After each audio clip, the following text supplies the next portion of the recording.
ভোটের আগেই কি গ্রেপ্তার হতে চলেছেন রাজ্যের মুখ্যমন্ত্রী মমতা বন্দ্যোপাধ্যায়?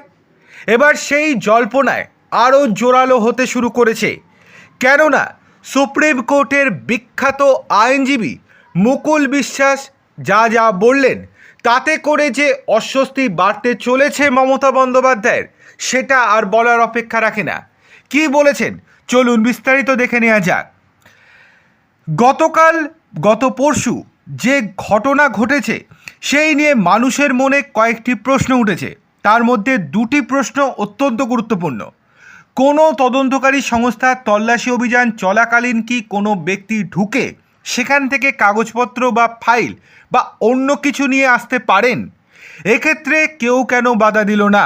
দ্বিতীয় যে বড় প্রশ্ন, মমতা বন্দ্যোপাধ্যায়ের বিরুদ্ধে ইডি কি আইন অনুযায়ী পদক্ষেপ করবে? তাকে কি গ্রেপ্তার করা হতে পারে? আইন বিশেষজ্ঞরা বলেন, একবার একটি আইনসম্মত তল্লাশি শুরু হলে তল্লাশিকারী কর্তৃপক্ষের অনুমতি ছাড়া বা আদালতের নির্দেশ ছাড়া কোনো ব্যক্তি, কোনো সাংবিধানিক কর্তৃপক্ষ নথি বা ডিভাইস নিয়ে যাওয়ার অধিকার পান না। এই নিয়ে আমরা কথা বলেছিলাম সুপ্রিম কোর্টের আইনজীবী মুকুল বিশ্বাসের সঙ্গে। তিনি জানিয়েছেন, মুখ্যমন্ত্রী বৃহস্পতিবার যা করেছেন তা একেবারেই বেআইনি। তার বিরুদ্ধে ব্যবস্থা নিতে পারে কেন্দ্র তদন্তকারী সংস্থা ইডি। মুকুলবাবু বলেন, তদন্ত চলাকালীন কোনো রকম ব্যাঘাত ঘটানো যায় না। সার্চ ও সিজারের প্রক্রিয়া চলছে, সেখানে বাধা দেওয়া আইন অনুযায়ী ঠিক নয়। সেটা তদন্তে ব্যাঘাত ঘটানো। তদন্তের মাঝখান থেকে ফাইল বা কোনো নথি নিয়ে চলে যাওয়া তথ্য প্রমাণ লোপাটের অধীনে পড়বে।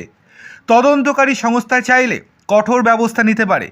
মুকুল বিশ্বাস বলেন যে ধারায় মামলা হবে সেই অনুযায়ী শাস্তির বিধান রয়েছে। ভোটের আগে কি মুখ্যমন্ত্রী গ্রেপ্তার হবে? তদন্তকারী সংস্থা ইডির কি সেই অধিকার রয়েছে? জবাবে মুকুলবাবু বলেন, অবশ্যই পারে। তদন্তকারী সংস্থার হাতে চূড়ান্ত ক্ষমতা দেয়া থাকে সবসময়। তদন্তের ক্ষেত্রে তাদের ক্ষমতা অপরিসীম। আদালতও তদন্তের ক্ষেত্রে কোনো নির্দেশ দিতে পারে না।